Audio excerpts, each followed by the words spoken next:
Hello, good morning. Welcome to my amazing sa pyara sa channel Physics Universe. I hope you are all fine at your home and we are enjoying this video lectures. So today we are discussing about the topic from Icse board standard 9 chapter 3 Newton's second law of motion in terms of rate of change of momentum. So now again we study about Newton's second law but in a different manner. Okay, so Newton's second law starts from the momentum equation. It's simple equation, we know that P is equal to mv, but second law is due to change of momentum with respect to time, so it gives also change in velocity with respect to time here. So it gives mass into acceleration and it is nothing but force. So this law indicates that the force applied on the object is the change in momentum in that particular direction. I can also say it differently. The change in momentum is same in the direction of force has been applied on that object. Clear? So that's the Newton's second law. So here we know that this formula, but in this formula we know that delta P is equal to delta, we call it as mv. Okay, now this formula is only for when v is much less than c, because we know that whenever the particle have the speed same as light speed, then particle mass will be also increasing. If mass is increasing, then there will be a change in mass as well as velocity. So change in mass as well as velocity, it gives also change in momentum. Clear? But our force F is equal to ma, this is not related with this. Whenever the speed is speed of particle is similar to speed of light, so we can't use this formula at that instant, because if mass is changing, acceleration is changing, then force will be some different value. So in that particular incident, this condition must be followed. Okay, now for this, after this condition, I am writing that condition that speed of particle must be v much less than c. This is the first condition. Then and only then the mass will remain constant. Clear? Okay, and the second is itself mass always remains constant. Then we can use this formula F is equal to ma. Clear? Okay, now some example of this. In that example, if I am taking that the force formula, and force formula is we know that F is equal to delta P upon delta T, change in momentum in the direction at which we applied the force on that object. Okay, now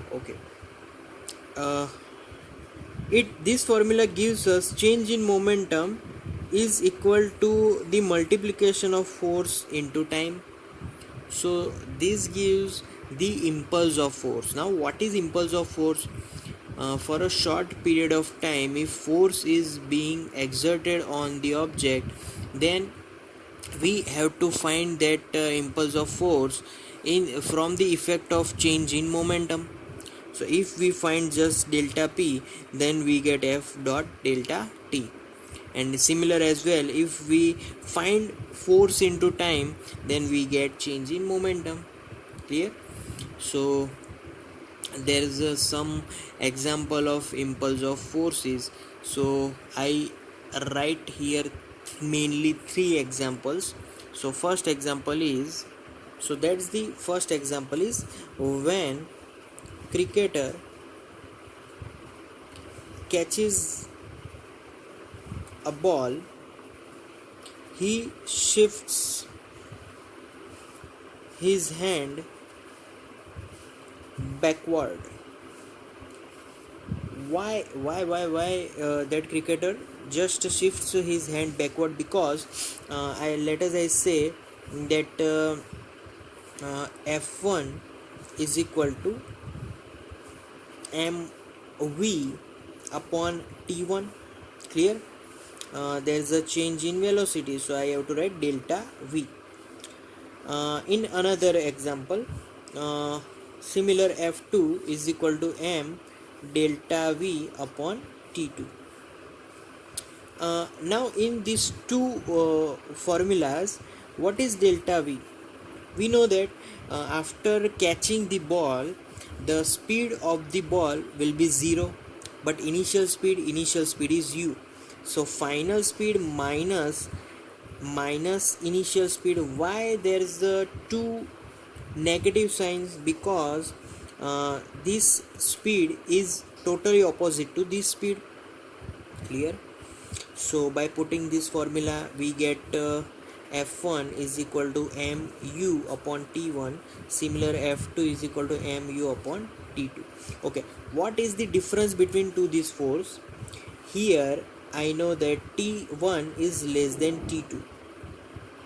Now t1 is less than t2. What happens if t1 is less? Then F1 will be more and F2 will be less.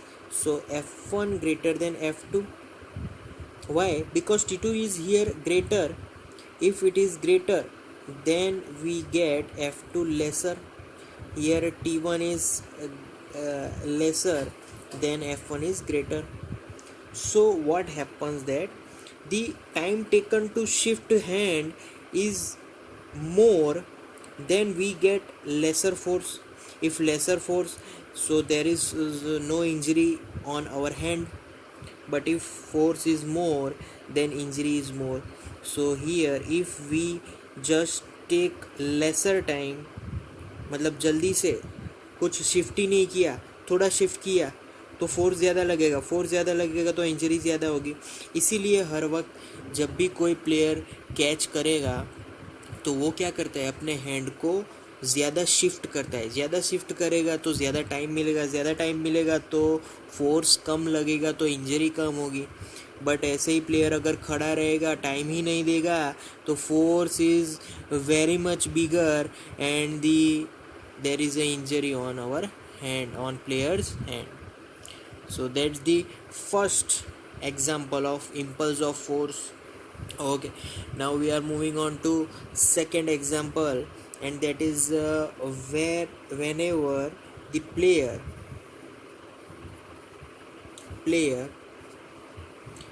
jumps, they just arrived on sand और form. मतलब कि वो jumping competition होती है ना, जो दौड़ के फिर जंप करते हैं, तो दौड़ के जंप करते हैं तो उन्होंने बहुत ही हाइट कवर की हुई होती है. ज़्यादा हाइट होगी तो ज़्यादा फोर्स लगेगा on which the surface they are just jumping on. So उनके पैरों पे फोर्स ज़्यादा लगेगा.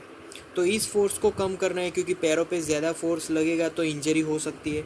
तो कम करने के लिए हमने क्या किया कि वो सरफेस जहाँ पर वो एंड होने वाला है, जहाँ पर जस्ट टेक ऑफ होने वाले है, वो सैंड और फोम की सरफेस ले ली. उससे क्या होगा कि वो जो जंप करेंगे ना, तो सैंड पे जंप करेंगे तो टाइम ज़्यादा लेंगे. जो उनका शिफ्ट का टाइम होगा, फॉर्म का टाइम होगा. We know that whenever we jump on the foam, तो foam will take a longer time than the plain surface. तो टाइम ज़्यादा लेंगे तो फोर्स कम लगेगा तो हमारे पैरों में इंजरी कम होगी. So there is the again this is the effect of impulse of force. Clear?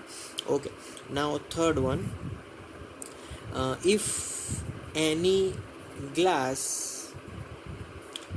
just fall on the surface of sand or foam, it didn't break. But अगर वो प्लेन सरफेस पे गिरा, अगर वो टाइल्स पे गिरा तो वो पूरा टूट जाएगा. क्यों? क्योंकि ग्लास जब भी सैंड पे गिरा तो वो उसको टाइम ज़्यादा मिल गया सैंड में, तो गिरने का टाइम अगर ज़्यादा मिल जाएगा, फोर्स कम लगेगा तो वो जल्दी नहीं टूटेगा. सिमिलर फॉर्म में, अगर ग्लास फॉर्म में गिरा तो वहाँ पर टाइम ज़्यादा मिलेगा, अगर टाइम ज़्यादा मिलेगा, फोर्स कम तो वो टूटेगा नहीं. बट प्लेन सरफेस में क्या है, वो जैसे ही गिरा टाइम नहीं मिला, बहुत ही कम टाइम मिला, तो force will be more. If force will be more, वो जल्दी टूट जाएगा. सो these are the examples of impulse of forces, we call it as, and impulse of forces are nothing but change in momentum. Clear?